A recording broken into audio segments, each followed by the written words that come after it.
नमस्ते दोस्तों। आज का हम लोगों का ये जो लाइफ़स्टाइल है, ये बहुत ही फ़ास्ट लाइफ़स्टाइल है और उस लाइफ़स्टाइल के चलते हुए या फिर हमारा जो भी प्रोफ़ेशन है, हमारा जो ऑक्यूपेशन है, उसके चलते हुए हमें वही एक टिपिकल सिटिंग पोज़ीशन और स्टैंडिंग पोज़ीशन की आदत हो जाती है और उसके कारण हमें क्या तकलीफ़ होगी ये हमें नहीं पता होता है। बट जब तकलीफ़ होती है तब ध्यान में आता है कि हमें स्टैंडिंग पोजीशन गलत थी या फिर सिटिंग पोजीशन गलत थी, इस कारण हमें ये तकलीफ़ हो रही है। तो ऐसी कौन सी बीमारी है? तो वो है सर्वाइकल स्पॉन्डिलाइटिस और लंबार स्पॉन्डिलाइटिस। इन ये दोनों बीमारियां होने के बहुत सारे रीज़न भी है, बट उनमें से एक रीज़न ये है जो हमें ध्यान में नहीं आता है, वो है हमारा पोजीशन। ठीक है। तो आज हम सभी का मोबाइल का यूज़ बहुत बढ़ चुका है, तो हमारी नेक हमेशा ऐसे टिल्ट होती है और साथ ही साथ लैपटॉप का भी यूज़ बहुत बढ़ चुका है।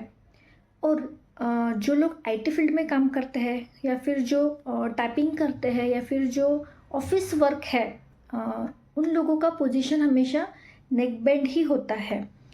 तो आज हमें ज़रूरत है कि हमारा ड्यूरिंग ऑक्यूपेशन प्रोफेशन हमारा पोस्चर पे ध्यान दे और साथ ही साथ हमें ऐसा भी कुछ अरेंजमेंट करना चाहिए कि जब हम काम करें तो हमारा जो भी लैपटॉप है, स्क्रीन है, जो भी वो आँखों के से सामने रहे, ना कि हमें नेक टिल्ट करना पड़े, क्योंकि नेक टिल्ट करके यहाँ हमें तकलीफ़ होती है और फिर आगे वो धीरे धीरे धीरे करके हमें स्पॉन्डिलाइटिस की तरफ वो लेके जाती है। और ऐसे केसेस में जो भी पेशेंट हमारे पास आते हैं वो ना खुद का प्रोफेशन छोड़ सकते हैं और ना ही अपना दर्द ये कम कर सकते हैं। तो हमें प्रोफेशन का ध्यान रखते हुए हमें तकलीफ़ ना हो, इस हिसाब से हमें हमारे ऑफिस के अरेंजमेंट्स करना चाहिए। इस पे सभी को सोचना चाहिए और जब तक हम सोचेंगे तब तक हमें खुद ही खुद का ध्यान रख के नेक की पोजीशन स्ट्रेट रखना है, ताकि या फिर आप उसके लिए कुछ टेबल ऊंचा नीचा कर लो, आपकी चेयर का थोड़ा बहुत एडजस्टमेंट कर लो, ये बहुत ज़रूरी है। ठीक है।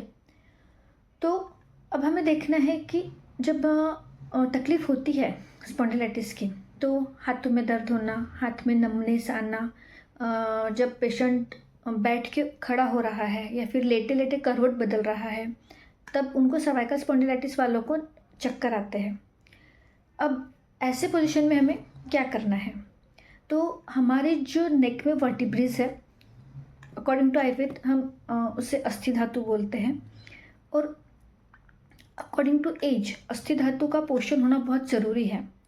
बट हम लोग सिर्फ ध्यान देते हैं कि हमारा जो दर्द है वो कम हो जाए किसी कारण, किसी दवाई से, और हम हमारा काम करते रहे। बट वो दर्द जिस कारण से आ रहा है वो कारण भी हमें ढूंढना है, उसे भी हमें दूर करना है। तो इसका पूरा सटीक इलाज हमें आयुर्वेद में मिलता है। तो अस्थि धातु का पोषण करना और उसे ताकत देना, और जो भी कभी नस दबती है, कभी स्लिप डिस्क की तकलीफ़ होती है, ये जो भी तकलीफ़ें हैं उन पर हमें प्रॉपर पंचकर्म इलाज करना और दवाइयाँ लेना। ठीक है। ऐसा अगर हम फॉलो करते हैं तो हम हमारी नेक की तकलीफ दूर कर सकता है। बट कौन सी दवाइयाँ लें, कौन सा पंचकर्म करें, इसके बारे में हम जानेंगे नेक्स्ट वीडियो में। इस बार हमें सिर्फ यही ध्यान में रखना है कि हमें जब भी कुछ स्क्रीन यूज़ करें तो हमारे आइज़ के लेवल पे होना चाहिए, फिर चाहे मोबाइल हो, लैपटॉप हो या फिर ऑफिस वर्क हो। ऑफिस वर्क को नहीं टाल सकते हैं हम, तो हमें हमारी पोजीशंस चेंज करना है, सिटिंग पोजीशंस। Thank you.